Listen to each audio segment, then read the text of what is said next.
Productivity is output over input. Multi-factor productivity is output over inputs. This particular question is a typical multi-factor productivity problem. All right, a road paving crew requires 8 hours to repave 3-mile stretch of road using 5,000 in materials. All right, I know that's going to be useful. The crew consisted of 3 workers who each earned $25 an hour. Calculate the right. Classic small multi-factor productivity problem. All right, even a small problem like this. The key to successful multi-factor productivity analysis is just to stay organized. You're just organizing a lot of little pieces of information. Oh, okay. Now, for instance, just words. If this is all about output over inputs, first take a moment and spot what's the output.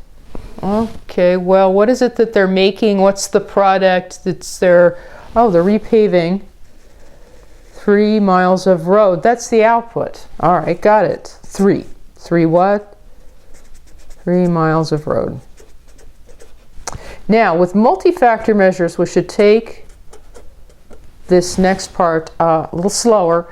Inputs, because with a multi-factor measure, there'll be more than one. Okay, what's going into this scenario? What are they using? What are they spending money on? Well, one of the inputs is really obvious because it's a big dollar amount.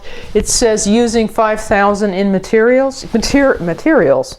Apparently, there's an issue of materials. I'm just looking in words. What's here? Then what other inputs? What are they using? What are they spending money on?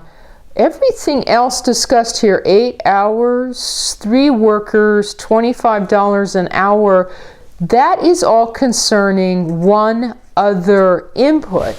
That's all labor.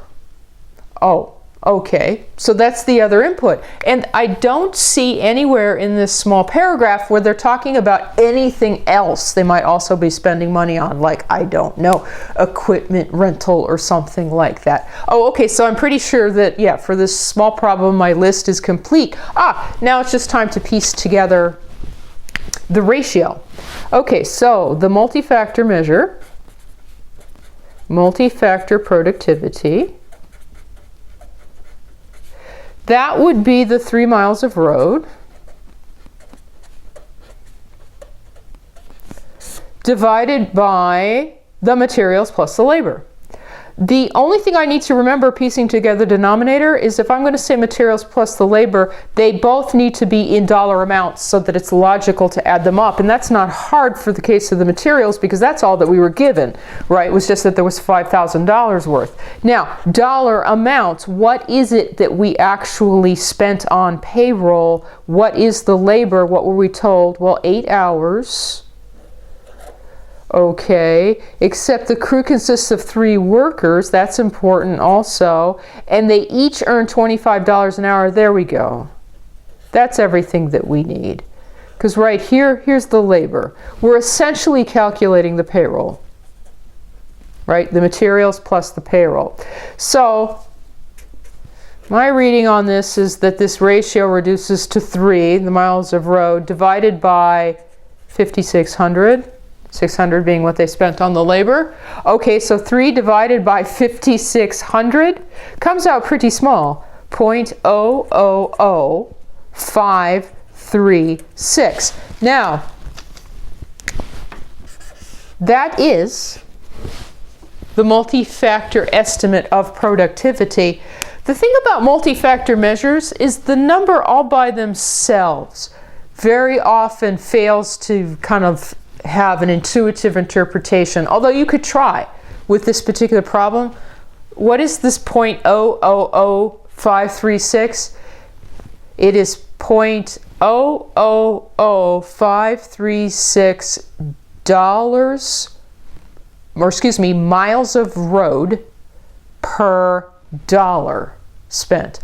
0.000536 miles of road. You could do the arithmetic if you wanted to figure out how many feet that was, per per dollar spent. But anyway, with multi-factor measures, this usually is kind of a struggle to enunciate what this is. The numbers take on more meaning when we have something else to compare them to, like for instance, a second crew working on a second project. But in this particular problem, we didn't. So there you have it. There is the multi-factor measure for that crew.